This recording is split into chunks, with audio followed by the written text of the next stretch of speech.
The rain on Ferrox Prime didn't just wet you, it tasted you.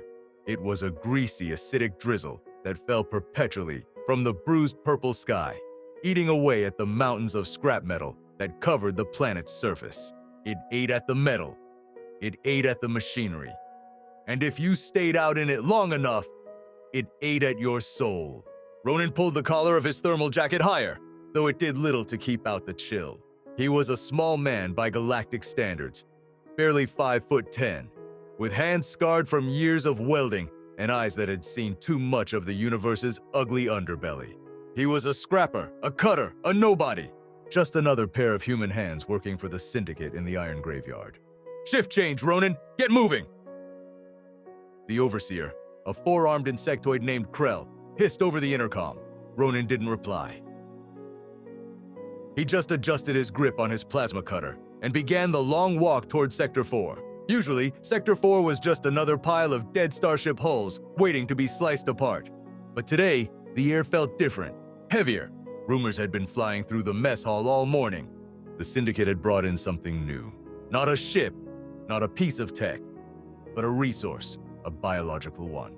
As Ronin rounded the corner of a rusted dreadnought hull, he saw it, or rather he saw her. A containment cage, reinforced with Class A force fields and titanium bars, sat in the center of the muddy clearing. And inside was a nightmare made of flesh and bone. She was colossal. Even seated, hunching forward with her knees pulled to her chest, she was massive. Ronin estimated she would stand over 9 feet tall if she ever stood upright. Her skin was the color of polished obsidian, dark and smooth, absorbing the harsh floodlights of the yard. Intricate glowing red markings pulsed faintly along her arms and spine, bioluminescent scars of a warrior caste. She was a Vrakian, an apex. Ronin froze. Everyone knew the stories. Vrakians were the galaxy's ultimate siege weapons. One of them could tear a tank apart with their bare hands. They didn't feel fear, they didn't bargain, and they didn't surrender. Yet here she was, bound. Heavy durasteel chains were clamped around her wrists and ankles, connected to gravity anchors buried deep in the mud. A neural suppression collar, a cruel device that looked like a jagged crown of metal, was clamped tight around her neck, flashing a warning light every few seconds. "Look at the size of it," a guard laughed nearby. It was Jace, a human mercenary who enjoyed his job a little too much. He was standing with 2 others, poking a shock spear through the bars. The giantess didn't flinch. She stared straight ahead, her eyes fixed on the muddy ground.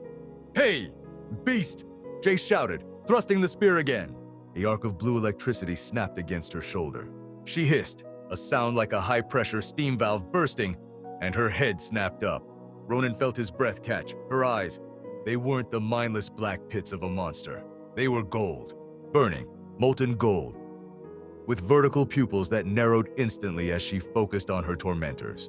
There was rage there, yes, an ocean of it. But beneath the rage, Ronin saw something else. Something he recognized from his own reflection in the mirror on bad nights. Exhaustion. Deep, bone-weary exhaustion. "Leave her alone, Jace," Ronin said. His voice wasn't loud, but it carried through the rain. Jace turned, sneering. "Oh, look, the scavenger speaks. What's the matter, Ronin? You scared it's gonna break out?" "I'm scared you're going to damage the merchandise," Ronin lied smoothly, walking past them toward his workstation. Krell said this one is worth more than the whole sector. "You scratch the paint, it comes out of your pay." Jace hesitated, looking back at the giantess, then lowered his spear. "Whatever, it's just meat. Boss wants the containment unit reinforced." "Get to welding, cutter!" The guards walked away, laughing, leaving Ronin alone in the rain with the monster. He hooked up his plasma cutter to the generator, intending to work on the fence as ordered. But he couldn't keep his eyes off her. The rain was sizzling against her skin. She was shivering. Vrakians were cold-blooded. They needed heat to metabolize energy. Out here, in the freezing rain of Ferrox Prime, she was slowly dying. Ronin tried to focus on the weld. He tried to tell himself it wasn't his problem. He was barely surviving himself. He had a debt to pay off, a past to outrun. Getting involved with a Vrakian prisoner was a suicide mission. Tap, tap, tap. The sound of his own conscience was louder than the rain. He sighed, clicked off his torch, and looked around. The guards were in the shelter, playing cards. The cameras in this sector had been busted for weeks. Syndicate maintenance was a joke. Ronin reached into his pack and pulled out a thermal blanket. It was standard issue, barely warm enough for a human. but it was dry. He approached the cage slowly. "Hey," he said softly. The giantess moved with terrifying speed. She slammed against the bars, her massive hands gripping the metal, her face inches from his. The ground shook with the impact. A low guttural growl vibrated in Ronin's chest. She towered over him, a wall of muscle and hate. If the bars failed, she would snap him like a twig. Ronin didn't step back. He didn't raise his hands in surrender, and he didn't reach for the stun baton at his belt. He just stood there, holding the blanket. "I'm not going to hurt you," he said. He knew she probably didn't understand Gothic, but tone mattered. "You're cold." Her golden eyes narrowed, scanning him. She was looking for the weapon. She was looking for the cruelty. She looked at his hands, small, scarred, empty of anything but the silver fabric. Ronin stepped closer. This was the stupidest thing he had ever done. He pushed the blanket through the gaps in the bars. "Take it," he whispered. She stared at the blanket, then back at him. Confusion flickered across her alien features. For a long moment, the only sound was the rain and the hum of the electric fence. Then slowly, she reached out. Her hand was enormous, possessing 4 thick fingers tipped with black claws. She could have crushed his skull with a twitch. Instead, she took the blanket between 2 claws, delicately, as if afraid it would dissolve. She pulled it into the cage and wrapped it around her massive shoulders. It was comically small on her, barely covering her upper back, but she pulled it tight. She looked at him again. The growl in her throat died down. She didn't say thank you. Vrakians didn't thank lower life forms, but she gave a singular, sharp nod. "Name's Ronin," he said, turning back to his welding gear. "Don't let the guards see it, or they'll take it." He worked through the night, welding the perimeter. Every time he glanced back, he saw her sitting in the dark, the silver blanket draped over her, watching him. Her golden eyes followed his every movement, analyzing, calculating, wondering. 3 days passed. Ronin found reasons to be assigned to Sector 4. The other scrappers thought he was crazy for working near the beast, but Ronin volunteered. It became a ritual. On the second night, he brought food. The nutrient paste the Syndicate fed prisoners was garbage. Gray sludge meant for humans, not a high-metabolism apex predator. Ronin spent half his weekly credits on high-protein meat blocks from the black market vendor. When he slid the meat through the bars, she didn't wait. She devoured it in seconds, her sharp teeth tearing through the packaging. It was the first time he saw her look something other than majestic. She looked starving. "Slow down," Ronin murmured, watching her. "I'll bring more tomorrow." She paused, licking a drop of grease from her claw. Then for the first time, she spoke. Her voice was like grinding stones, deep and resonant, vibrating through the wet air. "Why?" One word, heavily accented, struggling with the shape of human syllables, but clear. Ronin looked up from his toolbox. "Why what?" "Why, feed!" She gestured to the empty wrapper. "You are small. You are a keeper?" "I'm not a keeper," Ronin corrected, wiping grease from his hands with a rag. "I'm just the guy who fixes the fence. And I feed you because starving something in a cage isn't right. Where I come from, even enemies get a last meal." "Enemies," she repeated, tasting the word. She shifted, the heavy chains clanking. "I am enemy?" Ronin looked at her, really looked at her. He saw the scars on her arms that weren't from battle, but from whips. He saw the way the neural collar had burned the skin of her neck raw. "No," Ronin said, "you're just unlucky. Like me." She tilted her head. "I am Thara, daughter of the High Crags." "Thara," Ronin repeated. "Nice to meet you, Thara." "Ronin," she said back. Hearing his name and her voice felt strange, like a heavy weight settling on his shoulders. "You are a strange human." "Yeah, I get that a lot." On the third night, the rain stopped, replaced by a freezing fog. Thara was pacing her cell, or trying to, within the limits of her chains. She was agitated. "Pain!" she grunted when Ronin approached. She pointed to the neural collar. The warning light on the collar was blinking rapidly red. Malfunction! It was shocking her continuously. A low-level voltage meant to subdue, but stuck in a loop. It was torture. Ronin cursed. The dampness shorted the circuit. "Fix!" she demanded. Her eyes were wide, pupils dilated with pain. She grabbed the bars. "Ronin, fix!"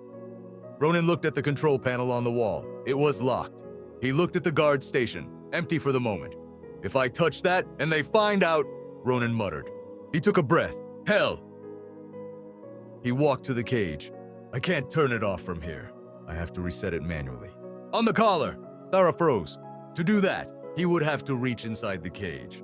He would have to put his hands on her neck, inches from her teeth. She lowered herself to her knees, bringing her face level with the bars. She pressed her neck against the gap. It was an act of supreme submission and supreme trust. Ronin's hands were shaking. He told himself it was the cold. He reached through the bars. Her skin was hot to the touch, like feverish stone. He could feel the massive pulse thumping in her jugular vein, slow and powerful. He fumbled with the side of the collar, popping the maintenance latch with a small screwdriver. Steady, he whispered. She didn't move. She didn't breathe. She just watched him with those golden eyes, so close he could see his own reflection in them. Click. He pulled the localized battery pack, waited 5 seconds, and slotted it back in. The red light turned green. The humming stopped. Thara let out a long, shuddering breath. Her shoulders slumped. Better? Ronin asked, withdrawing his hands. Yes, she whispered. She didn't pull away immediately. She stayed there, pressed against the bars. You have skillful hands, small, but useful. Thanks, I guess. Why you risk? She asked, her voice low. If keepers see, they hurt you. Ronin shrugged, packing his screwdriver away. I don't like seeing things in pain. Besides, you haven't killed me yet. I figure I owe you one. Thara stared at him. A strange expression crossed her face. Something softening around the eyes. You owe nothing, she said. But I remember. Vrakian remembers. The moment was shattered by the sound of heavy boots. Well. Ronin spun around. Jace was there, along with 5 other guards and Krell, the overseer.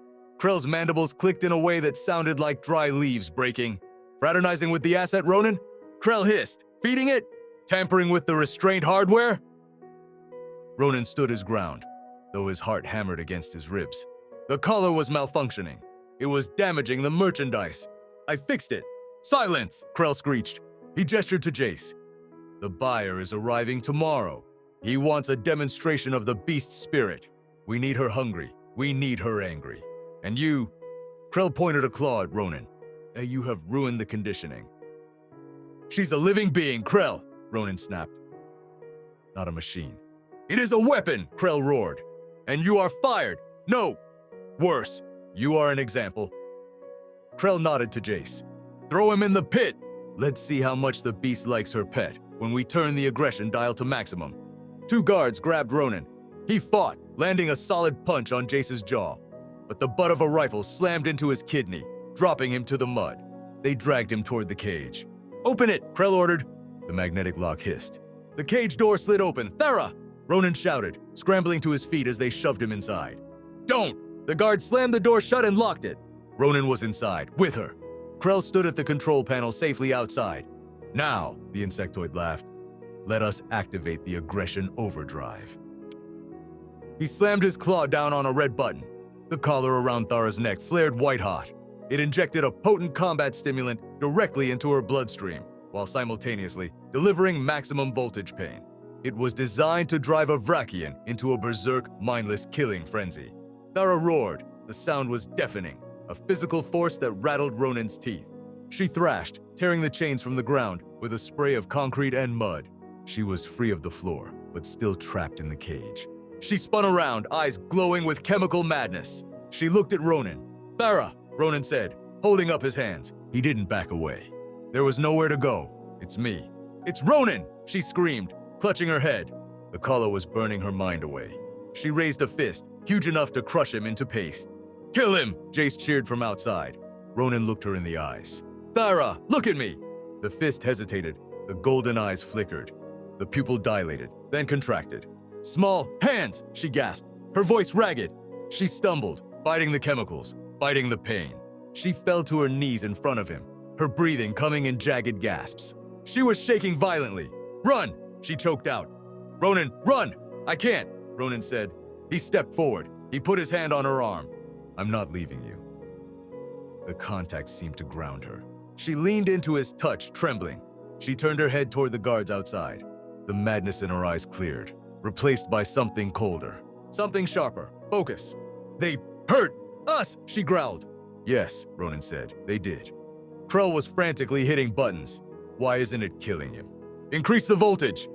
It's at max, sir. Thara stood up.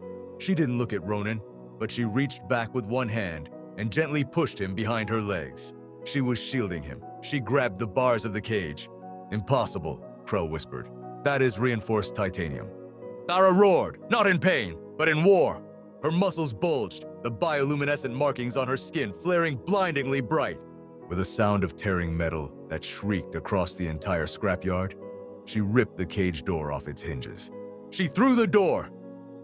It flew through the air like a frisbee and crushed the guard tower flat. "Open fire!" Jay screamed. Plasma bolts erupted from the guards' rifles. They struck Thara's obsidian skin, dissipating in showers of sparks. She didn't even slow down.